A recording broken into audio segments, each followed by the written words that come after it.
Collective distrust की हालत में ये एमओयू हो रहा है, यानी हमारा बिल्कुल भरोसा नहीं है अमेरिका पर। तो अब जब भरोसा नहीं है, ईरान के पास क्या क्या लीवर्स हैं जिससे कि वो अपने ये जो एमओयू है उस पर पूरी तरह से मजबूर करे अमेरिका को, वो उस पर अमल करे? क्या लगता है आपको? भरोसा नहीं होना बहुत सही बात है, क्योंकि पिछली बार जब 28 फरवरी को जो अटैक हुआ तो बातचीत ही चल रही थी। जब 12 दिन की जंग हुई तब भी बातचीत हो रही थी, तब भी अटैक हुआ था। आने वाले वक्त में ईरान किन किन चीजों को कंट्रोल करेगा, क्या क्या चीजें अब वो अपनी मर्जी से चलाने की कोशिश करेगा? जैसे अमेरिका थ्रेटन करेगा, हॉर्मुज बंद हो जाएगा, ओके, और बाबल मंदब भी बंद हो जाएगा, तो we will go back to square one, और उससे ट्रम्प को बहुत नुकसान होगा। हेलो, नमस्कार, आदाब। मैं हूं मोहम्मद अहमद काज़मी, लेकर आया हूं आपका पसंदीदा कार्यक्रम आपके रूबरू। मीडिया स्टार वर्ल्ड जिस तरह से लगातार आपको खबरें पहुंचा रहा है और जिस तरह से जानकार लोगों से मुलाकातें करा रहा है, उसका मकसद सिर्फ यह है कि आपके पास सही खबर और सही एनालिसिस पहुंचे। इस वक्त बहुत ही दिलचस्प खबरें आ रही हैं। इजराइल और अमेरिका के बीच में इख्तलाफ की खबरें आ रही हैं। इजरायली मीडिया में साफ कहा जा रहा है कि हम हार चुके। डोनाल्ड ट्रंप और जेडी वेंस अपने अपने तरीके से बयान दे रहे हैं, वो भी जीत का दावा करने की कोशिश कर रहे हैं। लेकिन इस सब में इस वक्त खबर यह है कि अमेरिका की तरफ से जो ब्लॉकेड था वो खत्म हो चुका, ईरानियन शिप्स जाने शुरू हो गए। हॉर्मुज के बारे में अभी कुछ और चीजें सामने आने वाली हैं, लेकिन कई ऐसी खबरें हैं जिस पर चर्चा करना बहुत जरूरी है। और आज हमारे साथ खास मेहमान है फिरोज मीठी बोरवाला साहब, जो इंडो पैलेस्टाइन सॉलिडरिटी फोरम के फाउंडर जनरल सेक्रेटरी हैं और फिलिस्तीन से मुताल्लिक एक लंबे अरसे से, तकरीबन पूरी जिंदगी एक तरह से उन्होंने वक्फ की हुई है। और जब से ये जंग शुरू हुई, हमास की तरफ से जब हमला हुआ 2023 अक्टूबर 2023, तब से दुनिया भर में जहां जहां फिलिस्तीन से मुताल्लिक कॉन्फ्रेंसेस हुई वहां हर जगह पहुंचे, चाहे वो कराकास हो, मॉस्को या तेहरान या इस्तांबुल या खुद बेरूत, हर जगह पहुंचे। फिरोज मीठी बोरवाला साहब, वेलकम है आपका। मीडिया स्टार वर्ल्ड को आप वक्त दे देते हैं, उसके लिए बहुत बहुत शुक्रिया। क्या कुछ है आज सबसे अहम खबर, क्या है, क्या क्या देख रहे हैं वेस्ट एशिया का फ्यूचर? आप अब से पहले कहते रहे 2028 तक इजराइल को खत्म होना है। अब आप किस मरहले में, किस फेज में अपने आप को महसूस कर रहे हैं? हालात को कैसे देख रहे हैं? उसी दिशा में जा रही है तेजी से, थैंक्स टू नेतन्याहू। नेतन्याहू सबसे बड़ा कारण बन रहा है इजराइल की बर्बादी का, और ये ईरान की जंग ने तो ऐसा काया पलट कर दिया है चीज़ों का कि नेतन्याहू हैरान है, और इजराइल के अंदर इतना गुस्सा है नेतन्याहू के खिलाफ और इतना डर और खौफ है कि हो क्या गया। 28 फरवरी को क्या सोचा था 4 दिन के अंदर क्या होना है, और ये 3 महीने के बाद तो कुछ और ही हो गया कि ट्रंप और नेतन्याहू के बीच में गाली गलौच हो रही है। अमेरिका और इजराइल के बीच में एक बहुत बड़ी खाई बनती जा रही है। ये 3 साल पहले तो हम लोग किसी ने देखा नहीं था कि इस हद तक चीजें हो जाएगी। तो ये बोलना जरूरी है कि सबसे बड़ा जो विक्टर है वो ईरान है। वो ईरान में ये बात समझ में आ गई है। ईरान की मीडिया, ईरान की लीडरशिप क्लियर कट ये बोल रहे हैं। दूसरा जो इसमें जो हारने वाला है वो अमेरिका और ट्रंप है, मगर सबसे ज्यादा जो हारा इसमें वो इजराइल और नेतन्याहू है। और जितनी यहाँ की कट्टर यहूदी लीडरशिप है वो बहुत बहुत बुरी तरीके से वो हारा है। पहले तो ईरान का जो क्लेम जो supreme national council, security council की तरफ से आया, उन्होंने कहा कि ये क्लियर विक्ट्री है और जो हमारे विरोधी है, और now we are calling for end to military operations across all fronts. अभी मिलिट्री ऑपरेशन सस्पेंड, ओके। और एक फॉर्मल एमओयू साइन होने जा रहा है अमेरिका के साथ 19 तारीख को, और हमारी जो की जो रिक्वायरमेंट्स है उसके अनुसार हम लोग काफी हद तक सेटिस्फाइड है, ओके। एक तो ये बात है। दूसरी जो बात है कि एक्चुअली जो मेहर न्यूज की तरफ से जो बात आई थी वो भी एक बार यहाँ जो 13 पॉइंट जो ईरान की तरफ से कि ये अग्रीमेंट का बेसिस होगा, वो भी समझना बहुत जरूरी है, ओके।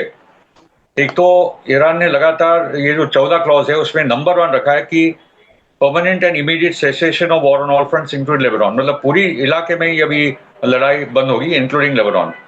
और दिक्कत की बात है कि अभी तक गाजा और वेस्ट बैंक की बात इसमें है नहीं, मगर पूरे सभी फ्रंट की बात आ रही है, तो वो भी फ्रंट होगा ही होगा, वो देखते हैं क्या होता है।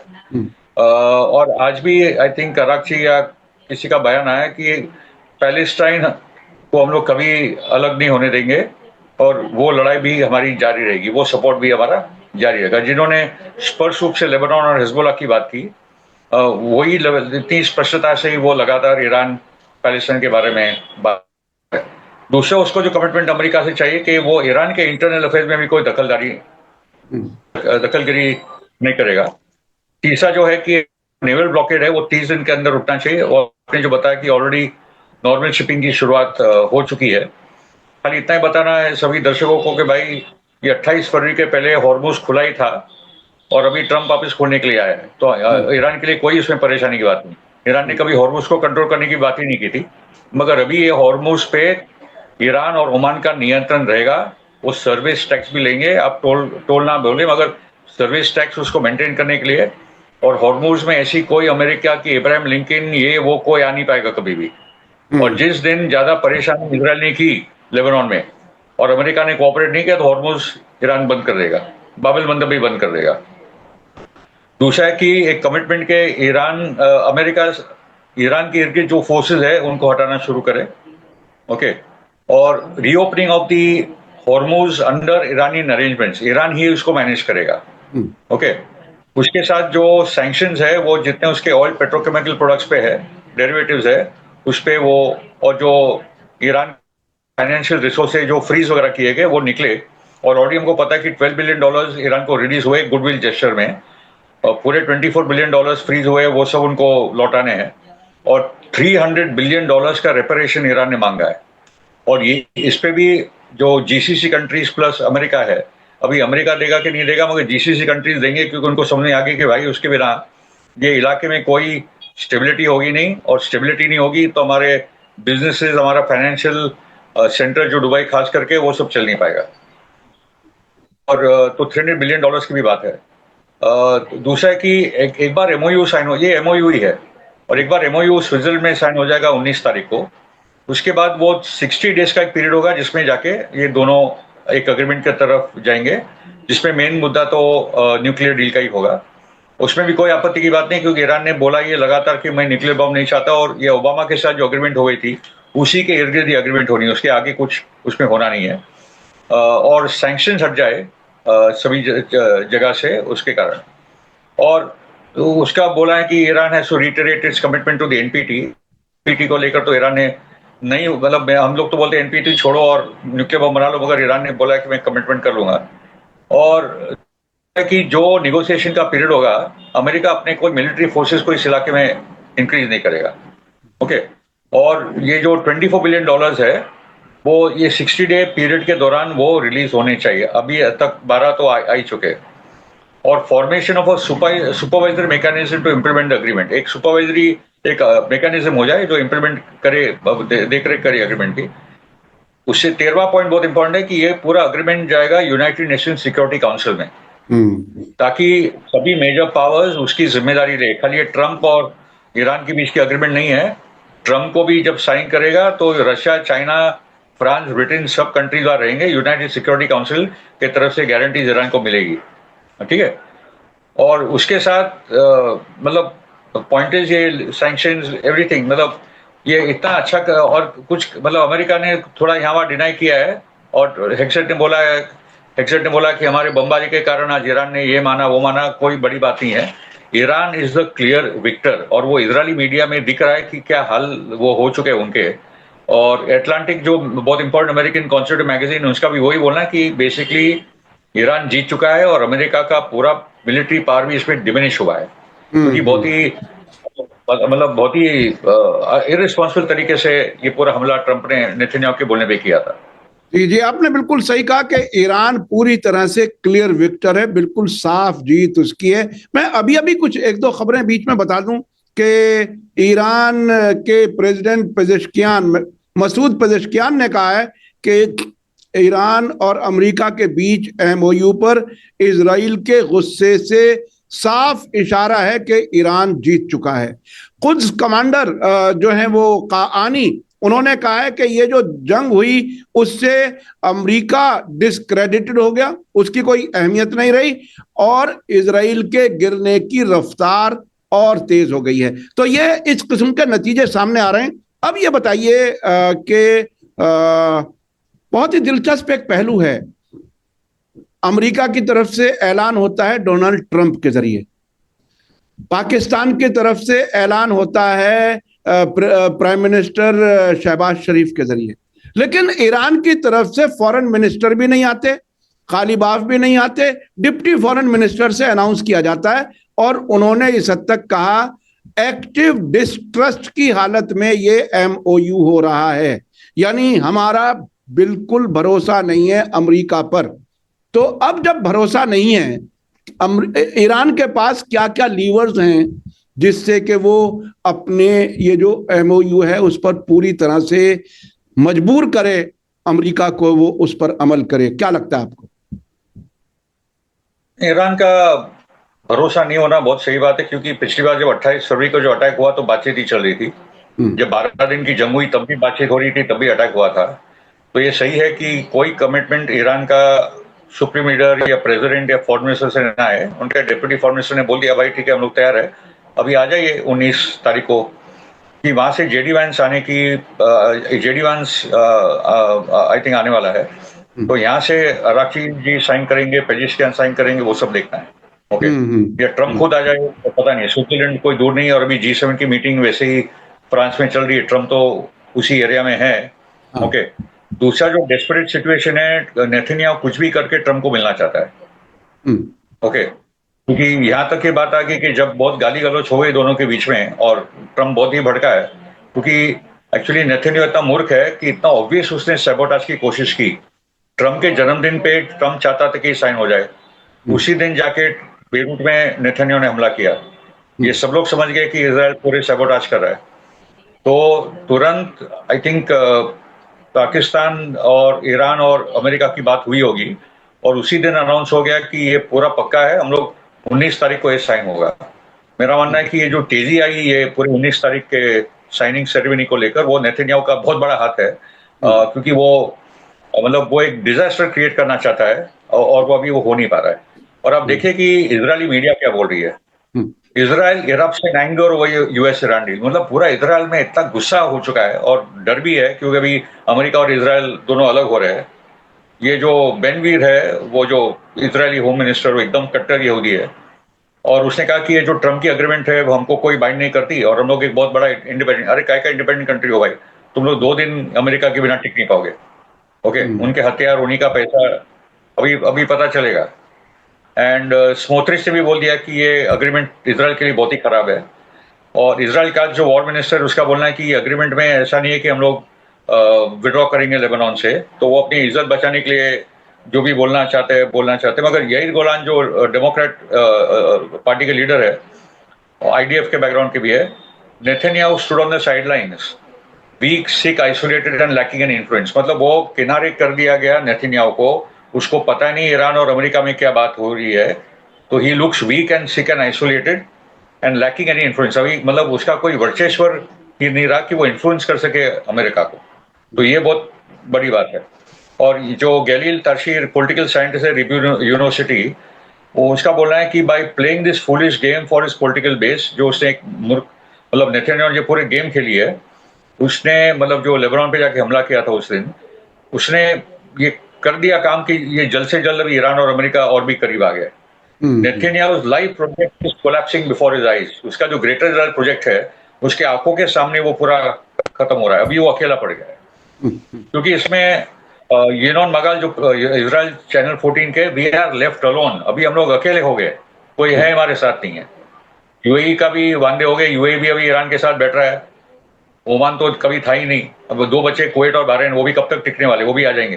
तो पूरे इलाके में जो भी उनके अलाइंस थे, जॉर्डन भी कभी ना कभी लौटेगा, इजिप्ट तो एक आई थिंक तैयार ही बैठा है कि उसको भी कब मौका मिले। तो बहुत इजराइल भी बहुत आइसोलेट, जो अब्राहम अकॉर्ड के ख्वाब देख रहे थे, अभी उनके साथ कोई नहीं, यही 7 अक्टूबर की खासियत थी। और एक स्टेटमेंट जो इट में भी मतलब बेसिकली और याइर लैपिड जो मेन अभी ऑपोजिशन लीडर है, कि उसका बोलना है कि इतना बड़ा फेलियर है, और 7 अक्टूबर के बाद हम लोग ने कभी मतलब हम लोग तब भी प्रोटेक्ट नहीं कर पाए हमारे सिटीजन्स को। बेनी गांट्स, एविगडोर लीबरमैन, जितने ऑपोजिशन लीडर थे सबने नेतन्याहू को अटैक किया, क्योंकि देखिए दो ट्रंप और नेतन्याहू की जो लड़ाई चल रही है वो सर्वाइवल की लड़ाई चल रही है। सितंबर में इजराइल में इलेक्शन है और नेतन्याहू हार रहा है क्लियर कट। 120 सीट में से उसके अलायंस को 51-52 सीट्स मिलने वाली है, चाहिए 61 सीट, और जो नेतन्याहू को 32 सीट मिली थी लास्ट टाइम इलेक्शन में, उसको 21-22 सीट मिलने वाली है। ठीक है, तो वो उसका अलायंस ही 51-52 सीट में अटकने वाला है। और जेडी वैंस और ट्रम्प का तो मिड टर्म का मामला है, मगर जेडी वैंस का तो 2028 का इलेक्शन का भी सवाल है, वो प्रेसिडेंट बन सकता है। इसलिए जेडी वैंस ने तब भी ईरान वॉर का विरोध किया था, और अभी भी वो बहुत ही क्लियर कट पोजीशन ले रहा है, और ट्रम्प को पता है कि अगर ये मिड टर्म नहीं जीता तो फिर तो वो इम्पीच हो जाएगा।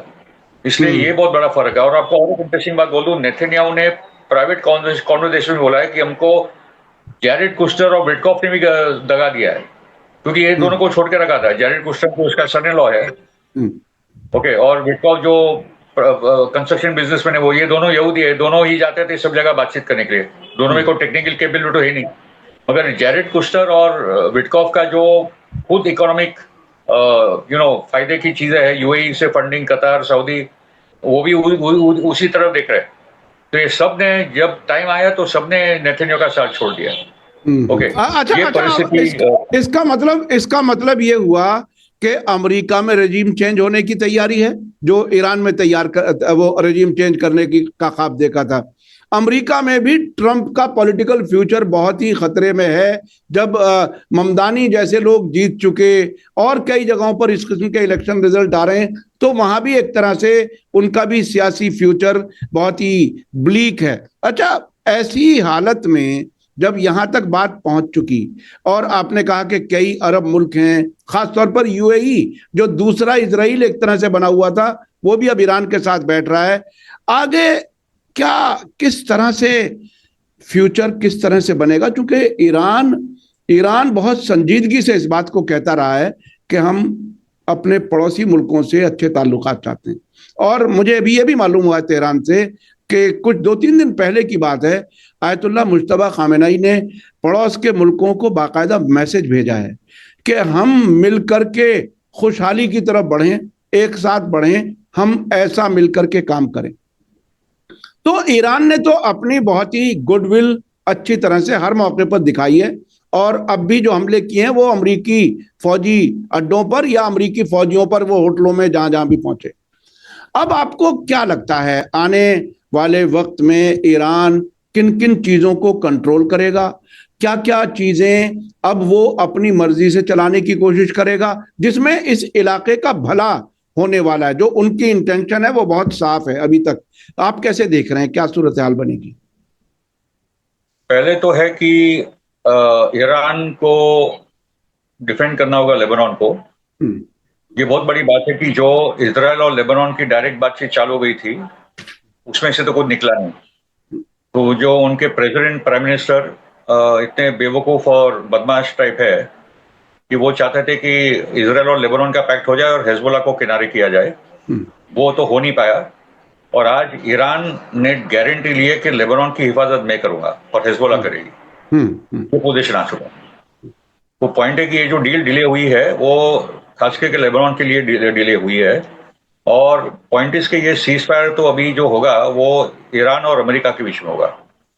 और जब भी अभी ईरान जब भी लेबनान पे इजराइल हमला करेगा तो ईरान उसको जवाब देगा। वो टाइम पे डील रहेगी कि नहीं, ईरान को कोई परवाह नहीं है, क्योंकि जैसे अमेरिका थ्रेटन करेगा हॉर्मुज बंद हो जाएगा, ओके, और बाबल मंदब भी बंद हो जाएगा, तो we will go back to square one, और उससे ट्रम्प को बहुत नुकसान होगा। तो वो टाइम पे अभी वो ये अग्रीमेंट में ये भी है, कल मैंने पढ़ा था कि ये जो लेबनान की जिम्मेदारी है इजराइल को एक दायरे में रखना, वो अभी अमेरिका की जिम्मेदारी है। ओके, अगर अंडरटेकिंग है कि अगर अमेरिका उसमें फेल हुआ तो ईरान फिर अपनी जिम्मेदारी निभाएगा, और वो टाइम पे डील टूटनी है तो टूटे। ठीक है, आई थिंक क्योंकि हिजबुल्लाह ने बोला कि जब तक ये अंदर है हमारे बॉर्डर के अंदर, तो मैं तो लड़ाई करते रहूंगा, वो क्यों चुप बैठे। तो लेबनान मेक और ब्रेक पॉइंट अभी भी है, आने वाले 60 डेज में नेतन्याहू क्या पत्ते खेलता है, ईरान उसको कैसे जवाब देता है, ये डील टिक पाती है कि नहीं, ये पूरा अभी लेबनान पे निर्भर है। उसके साथ दो बड़ी जीत जो भी है ये पूरे मामले में, जो मतलब ये अभी चर्चा में भी नहीं है। जो इजराइल चाहता था कि ईरान का मिसाइल प्रोग्राम भी टेबल पे हो चर्चा के लिए, तो वो तो चर्चा में है ही नहीं। और ये जो अलाइज है ईरान के साथ, जो सबका जो सपोर्ट ईरान करता है, वो सब भी चर्चा में, वो भी है ही नहीं। ये तो बहुत बड़ी जीत है, क्योंकि अमेरिका भी समझ गया कि ये अभी उसकी बस की बात नहीं है सब करना। ओके, तो ये पोजीशन में भी है। और उसके साथ जैसे आई थिंक लेबनान का सवाल को डील करेगा ईरान, वो इसी तरीके से गाजा का भी सवाल वेस्ट बैंक, क्योंकि वहां परिस्थिति बहुत ही खराब है। इसलिए पूरी इलाके के शांति की बात हो रही है। गाजा और वेस्ट बैंक पैलेस्टाइन पेपर पर नहीं है, मगर आप समझ लीजिए कि हमास ने भी बोला कि we are also part of the discussion. बिल्कुल बिल्कुल। 19 तारीख के बाद और भी चीजें खुलेगी। अच्छा, अब थोड़ा सा और नतीजे समझने की हम कोशिश करें। देखिए, अरब मुल्कों में अब एक तरह की वो सोच है कि जो ईरान का नुकसान हुआ है वो उन्हें भरना पड़ेगा। दूसरे, हॉर्मोज ईरान के कंट्रोल में है, और अगर वो खोलेगा भी तो कम से कम नॉन मिलिट्री चीजों के लिए खोलेगा, ऐसा मेरा यकीन है। वो दुश्मन के हथियार यहां नहीं आने देगा। अब ऐसी हालत में एक्सिस ऑफ रेजिस्टेंस प्लस ये कमजोर हुए अरब मुल्क, जहां की अवाम उन हुकूमतों से एक तरह से नाराज है, कई बार जाहिर भी हुआ है, कई बार वो छुपी रहती हैं चीजें। तो ऐसी हालत में अब एक्सिस ऑफ रेजिस्टेंस प्लस कमजोर अरब मुल्क जो इजराइल के साथ जुड़े थे, और इजराइल और अमेरिका के बीच में इख्तलाफ जो नजर आ रहे हैं इस वक्त, कल क्या होगा नहीं मालूम, लेकिन इस वक्त की हालत यह है कि इजराइल नाराज भी है, तकलीफ में भी है, उसे झटका भी लगा है कि अमेरिका ने हमें छोड़ दिया, हमारा साथ छोड़ दिया। तो अब इस सूरत में किस तरफ क्या क्या क्या नतीजे निकलेंगे? आई थिंक इसमें और भी कुछ चीजें अच्छी हुई है पिछले 3 महीनों में, जो नहीं सोचा था। तुर्की और ईरान भी बहुत करीब आए, क्योंकि इजराइल ने जो तुर्की को भी धमकी दी है, क्योंकि सीरिया में सबसे बड़ा कॉम्पिटिटर आज इजराइल का तुर्की है। ओके, और तुर्की भी जानता है कि इसके जो कुर्दिश लिंक्स है, चाहे वो नॉर्थ इराक में हो या ईरान में जो कोशिश इजराइल ने की है, वो सब तुर्की के लिए भी खतरा है, क्योंकि 1/3 तुर्की की आबादी तो कुर्दिश है, पूरा जो साउथ ईस्ट इलाका है। तो जो बड़े पावर्स है, ईरान, तुर्की, इजिप्ट, सऊदी, ये सब अभी, और पाकिस्तान का भी उसमें रोल है, ये सब एक डिफेंस एग्रीमेंट की तरफ मेरा मानना है कि जाएंगे। पाकिस्तान का सऊदी के साथ तो डिफेंस एग्रीमेंट है, पाकिस्तान का कतर के साथ भी हो चुका है। ओके, इसमें ईरान और ओमान बहुत करीब है, ईरान और इराक बहुत करीब है, और तुर्की और ईरान भी करीब आए हैं। तो एक वेस्ट एशिया का एक डिफेंस पैक्ट की तरफ चीजें आई थिंक पैरेलल होनी चाहिए, क्योंकि यहाँ जितनी यूनिटी होगी, अमेरिका इतना ही सीधा रहेगा ईरान और ये सभी देशों के साथ। अभी डिवाइडेड था मामला, ईरान के नाम पे सबको डराया था। अगर ईरान वाला फैक्टर ही सब लोग अलायंस में आ जाते हैं, तो वो फैक्टर ही खत्म हो जाता है। उसके बाद बचेगा खाली इजराइल, और उसके बाद पूरी की पूरी एनर्जी फोकस होगी इजराइल और पैलेस्टाइन के सवाल पे। और उसके बाद जो इजराइल जो कोलैप्स जो होते ही जा रहा है, अभी वो दिख ही रहा है। ओके, क्योंकि वो सस्टेन नहीं कर पा रहे, अपनी वॉर को भी नहीं सस्टेन कर पा रहे, और जो नेतन्याहू ये इलेक्शन हारेगा, उससे तो चीजें और भी बदलने वाली है। ऐसा नहीं होगा कि नफ्तली बेनेट और ये जो आने वाले हैं वो कोई प्रो पीस लोग हैं, वो भी इसी किस्म की भाषा, मगर उनको एक रियलिस्टिक परिस्थिति सामने आई है कि ये वो ओल्ड फैशन स्टाइल, मतलब यहाँ मारो वहां मारो, वो सब नहीं चलेगा। अभी अमेरिका का बैकिंग है ही नहीं, यूरोप भी हमसे बहुत दूर हो गया है। तो वो परिस्थिति में पैलेस्टाइन के लिए चीजें अच्छी रिजल्ट और आएंगे, फिलिस्तीन के लिए बेहतर रिजल्ट आएंगे, और इस इलाके के मुल्कों में डिफेंस पैक्ट हो सकता है। और इसमें ईरान ही जो सबसे ज्यादा उसे दुश्मन के तौर पर पेश किया जाता रहा है, अब वही शायद मीटिंग पॉइंट बनेगा ये सारे मुल्कों को एक साथ लाने में। अच्छा, जब ऐसी सूरत होगी, फिर अमेरिका की जरूरत तो यहां रहेगी नहीं। फिर अमेरिका, ईरान का तो बेसिक फंडा यह है कि अमेरिका एक बड़ा शैतान है जिसे इस इलाके से बाहर जाना है। इसी तरह से वो इजराइल के लिए सीधा सीधा कहता है कैंसरस नासूर है, उसे उखाड़ फेंकना जरूरी है। तो अब इस ये जो अब एमओयू जिस तरह से हुआ है, जिस तरह से ट्रंप झुके हुए नजर आ रहे हैं, जिस तरह से सऊदी अरब ईरान के साथ, और ये बाकायदा एक जहाज भर करके डॉलर भेजने की भी खबरें जो आई थी, हमें नहीं मालूम, उसे कंफर्म किसी ने नहीं किया है। अगर इन मुल्कों का ये रुझान होता है तो अमेरिका तो इस इलाके से गायब। फिर क्या लगता है, ये फौजी अड्डे तो खत्म हो चुके? एग्जैक्टली बाद में अमेरिका का रोल क्या है? देखो, हॉर्मुज में भी अमेरिका का कोई प्रेजेंस का मतलब नहीं है। 90% यहाँ से तेल गैस जाता है एशिया को, और बाकी का 5-10% यूरोप वगैरह जाता है। अमेरिका का कोई यहाँ जरूरत नहीं, उसके पास उसका तेल है।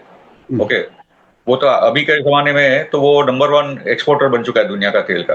तो ये, और उसने अपने खुद के जो तेल के भंडार जो मतलब जैसे चाइना में $1.4 बिलियन का रिजर्व है, मगर ट्रंप ने मौका देख लिया कि जो रिजर्व पड़े उसको बेचो, पैसा कमा लो। इतना तो मूर्ख है आदमी, ठीक है। तो जो रिजर्व है वो वॉर टाइम के लिए और या खास स्पेशल इमरजेंसी के लिए लगती है, वो उसने यहाँ यूज किया है। पॉइंट इज कि अमेरिका का कोई यहाँ रोल अभी है नहीं, क्योंकि एक ही रोल बना था कि ये अरब देशों को मैं प्रोटेक्ट करूंगा ईरान से। जब ये लोग ही दोस्त बन गए तो क्या जरूरत है, और वैसे भी क्या प्रोटेक्शन दे पाए हम लोग देख लिए। 28 फरवरी के बाद 4 दिन के अंदर अमेरिका के 8 मुल्कों में 19 या 23 बेस जुड़ा दिया, और वो कुछ कर नहीं पाया। ना उसके थर्ड मिसाइल, ना पेट्रोटिक मिसाइल, ना आयरन डोम, ना उसके सैटेलाइट्स कुछ भी काम आए। तो वो तो अरब मुल्क समझ चुके हैं कि ईरान ही है जिसके साथ दोस्ती करके, मैं प्रोटेक्शन की बात नहीं कर रहा हूँ, हाँ। मगर दोस्ती करके यहाँ एक रीजनल पैक्ट बनाओ और आपस में मिलजुल कर, रिसोर्स रिच इलाका है, ओके, रिसोर्स रिच इलाका है, किसी को कोई जरूरत नहीं, आपस में ही डिफेंस एग्रीमेंट करके आगे बढ़ो। तो ये तो होना है, और बाद में ये पूरी एनर्जी बाद में फोकस में जाएगी इजराइल के खिलाफ। ओके, यानी नतीजा आप जो नतीजा बता रहे हैं वो ये कि इस जंग में ईरान की कामयाबी के बाद यहां से अमेरिका का रोल पूरी तरह से खत्म होने जा रहा है। ये तकरीबन आपने जो नतीजा जो दिया, क्या मैं सही समझ रहा हूं? यस। तो अब इसके बाद ये बताइए कि साउथ एशिया के मुल्क, भारत समेत और मुल्कों को क्या क्या एडजस्टमेंट करनी पड़ेगी इस तब्दीली के साथ? क्या होगा? मोदी जी कहाँ जाएंगे? और नेतन्याहू थके बैठे हुए हैं नाराज हालत में अमेरिका से। क्या भारत या मोदी नेतन्याहू के आंसू पहुंचेंगे? कुछ कोई मदद के लिए बात करेंगे? इस वक्त में जो जंग के शुरू होने से पहले कह के आए थे हम आपके साथ हैं, अब भारत कितना साथ रह पाएगा इजराइल के?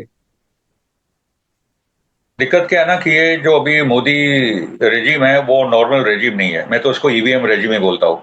अभी जो 4000 ईवीएम के मशीन जले कलकत्ता में, उससे तो और भी प्रूफ मिल गया है कि ये मतलब जो प्रूफ था उसको मिटाने के लिए उन्होंने 4000 ईवीएम जला डाले। एक तो वो बहुत बड़ा प्रॉब्लम है। तो मोदी का जन आधार भी इस देश में बहुत वीक है। बताने के लिए गोदी मीडिया से कुछ और बताया जाता है, मगर अभी लोग सड़कों पे पूरे देश में निकल रहे, थक चुके हैं रेजिम से। इकोनॉमी लगभग बर्बाद है, नौकरियों के बड़े प्रॉब्लम है, इन्फ्लेशन बढ़ रहा है, और ये लोग कुछ कंट्रोल नहीं कर पा रहे देश को, ठीक है। दूसरी जो बात है कि जो अरुंधति रॉय ने रिसेंटली लिखा है कि आप ईरान को देखो कि वो किस किस्म से अमेरिका के सामने खड़ा हुआ। ओके, उसकी आबादी हमसे कम है, उसकी इकोनॉमी हमसे कम है, उसकी मिलिट्री ताकत भी हमसे कम है, मगर वो एक डिग्निटी और रिस्पेक्ट करके वो अमेरिका के सामने खड़ा हुआ और लड़ा और जीत गया है। ओके, मगर हम लोग एक टाइम पे गरीब थे, नेहरू जी के और इंदिरा जी के टाइम पे, मगर हम लोग खड़े होते थे इनके सामने। हमारे 3 सेलर यहाँ मारे गए और अभी तक मोदी उनको वोट बोलने के लिए तैयार है। मतलब मोदी एप्स्टीन फाइल और इस किस्म की चीजों में फंसा पड़ा है। अडानी फंसा पड़ा है, हरदीप सिंह पुरी फंसा पड़ा है, फॉरेन मिनिस्टर फंसा पड़ा है, अजीत डोवल, अमित शाह, जितने टॉप लीडर है देश के वो सब फंसे पड़े। इसलिए मोदी वही करेगा जो ट्रंप और नेतन्याहू बोलेगा। अभी दोनों अलग अलग बोल रहे, कहाँ जाएगा वो भी बहुत बड़ी बात है। ओके, किसका ज्यादा कंट्रोल इस पे वो बात पता चलेगी। मगर मोदी के कारण अभी हमारा कोई बड़ा रोल नहीं है। ब्रिक्स की मीटिंग सितंबर अक्टूबर में होनी है, उसमें से भी कुछ निकाला नहीं है। और अगर यही रहा तो ये ब्रिक्स में इंडिया को रखेंगे कि नहीं वो भी बड़ी बात है, क्योंकि वो यूएई और इंडिया ब्रिक्स में प्रॉब्लमेटिक कंट्रीज बन चुके हैं। यूएई तो खुलते हुए दिख रहा है, मगर मोदी क्योंकि वो फंसा पड़ा है ये पूरे एप्स्टीन फाइल्स में, इसलिए अमेरिका जो वहां से डिक्टेट करेगा उसी किस्म के बातें वो करेगा। तो we have lost our pride, we have lost our dignity, we have lost our courage. मगर एक अच्छी बात है कि कल भी मैं एक प्रोटेस्ट में था बम्बई में। ये जो 3 हमारे सेलर मारे गए, तो कल कम्युनिस्ट पार्टी ऑफ इंडिया और कुछ ट्रेड यूनियंस ने प्रोटेस्ट बुलाया था, तो उन्होंने कल सारे हम लोग अमेरिकन कॉन्सुलेट भी जा रहे बम्बई में वो प्रोटेस्ट के लिए। तो भारत की जनता तो चुप नहीं बैठी, मोदी जी की आवाज जा चुकी है, बैठ चुकी है, मगर भारत की जनता खड़ी हो रही है ये सब मामले को लेकर। और आई थिंक वेस्ट एशिया को लेकर जो आरएसएस के जो होशबले ने बोला है कि अभी भारत और पाकिस्तान को बातचीत चालू करनी चाहिए, क्योंकि अभी पाकिस्तान का जो रोल इंटरनेशनली बहुत ऊपर चला गया। ऑपरेशन सिंदूर के बाद ही वो फर्क पड़ गया था, और उसके बाद जो अभी ये क्राइसिस पॉइंट में पाकिस्तान वो देश निकला जो चाइना, रूस, अमेरिका, ईरान, सऊदी, तुर्की एक ही देश है वो जो सबसे बात कर पा रहा है।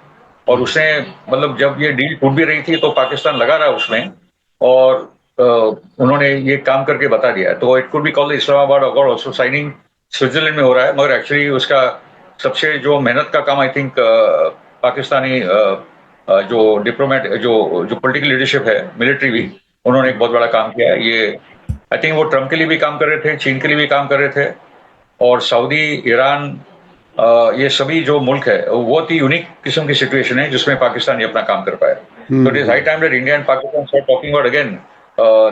ये सब चीजें मोदी के हाथ में है नहीं, तो वो कहाँ से क्या ऑर्डर आएगा, वो कैसे क्या करेगा, वो सब बातें हैं।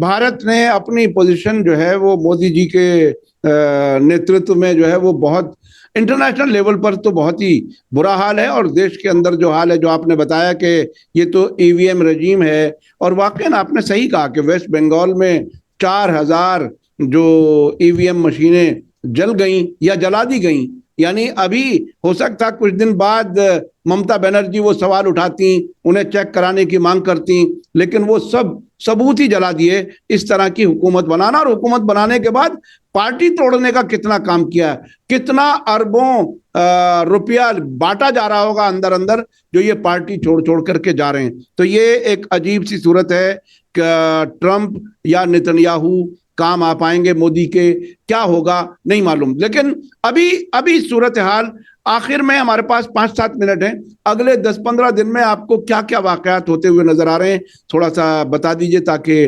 दर्शकों को जरा नतीजा निकालने में आसानी लगे। इंडियन कॉन्टेक्स्ट में और एक इंपॉर्टेंट बात है, सुंदर पिचाई जो गूगल के सीईओ है वो भी स्टैनफोर्ड यूनिवर्सिटी गए, और वहां के स्टूडेंट्स ने इतने बड़े पैमाने पर इसका विरोध किया, क्योंकि गूगल का बड़ा रोल है एआई में, जो ये गाजा जेनोसाइड में वो इजराइल के साथ टाइप करके मतलब गूगल उस पर कंप्लीसिट है।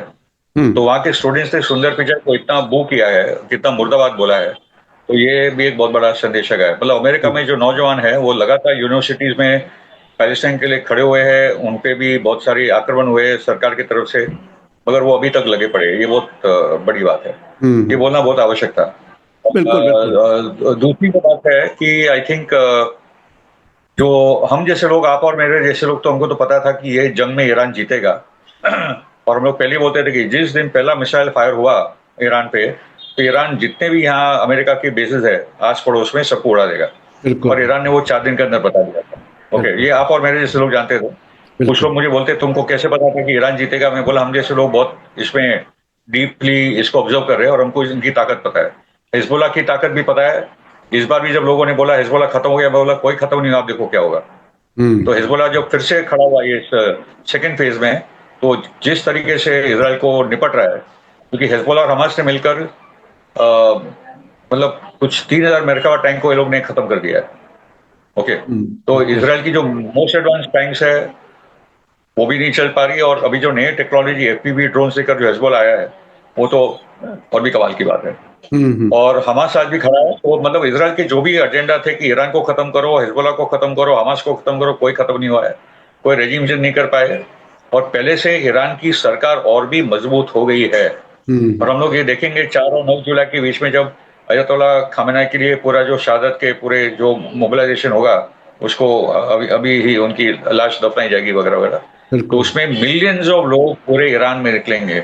जो लोग बोलते हैं कि ईरान की रेजिम अलग है, लोग अलग है, आईआरजी से अलग है, कोई अलग अलग नहीं है, एक छोटा टुकड़ा है जो रिफॉर्म ये वो सब, वो उनका अधिकार है, वो उनका एक अंदरूनी मामला है, वो करते रहे, मगर majority of the people are with the Iranian nation, और आई थिंक ईरानियन सरकार भी उसको देख रही है कि किस प्रकार से लोगों ने या विरोध में भी थे, वो भी आज उनके साथ सड़क पे आए हैं।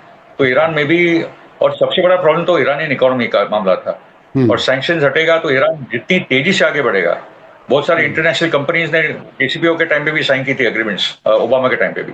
तो ये सब बड़ी बड़ी कंपनियां भी आ जाएगी, ईरान की इकोनॉमी बहुत बड़ी पैमाने पे आगे बढ़ेगी, और ईरान एक मिलिट्री पावर तो है ही, एक इंटेलेक्चुअल पावर है, और वो अभी एक इकोनॉमिक पावर कर भी उभरेगा। और उसी साइड पे देखेंगे कि इजराइल मिलिट्री और एक इकोनॉमिक पावर करके भी डूबते जाएगा, क्योंकि वो आइसोलेशन की तरफ बढ़ रहा है। और अमेरिका में बहुत गुस्सा है, मैं बार बार बोल रहा हूँ, अमेरिका में भयंकर गुस्सा है इजराइल के खिलाफ, और इतनी जागरूकता फैली है वो, क्योंकि 60s 70s 80s में लोग बोलते गए, और मगर पिछले 3 साल से ये पूरा जो एक कलेक्टिव गुस्सा था ना, वो ऐसा निकल कर बाहर आया है, उनके इतने पोल खुल रहे हैं कि अभी वो कंट्रोल नहीं कर पा रहे। मतलब फॉक्स न्यूज में जो मार्क लेवन है, मतलब वो तो पहले इजराइल का काम करता है, उसने गले में हाथ डाल के बोला था कि ये पहला जूइश प्रेसिडेंट है, ट्रम्प हमारा है और ट्रम्प सब हमारा काम करेगा। आज ट्रम्प उनके हाथ से निकल गया, इसको फर्स्ट जूइश प्रेसिडेंट बोलते थे। तो अभी बचा कौन है फिर? JD वैंस भी इतना नहीं करेगा उनके लिए, और डेमोक्रेटिक पार्टी में भी इतनी बड़ी पैमाने की बगावत है कि एपैक कुछ भी कर ले, मगर मिड टर्म और 2028 के चुनाव में बहुत सारे एंटी इजराइल कैंडिडेट भी सामने आने वाले हैं।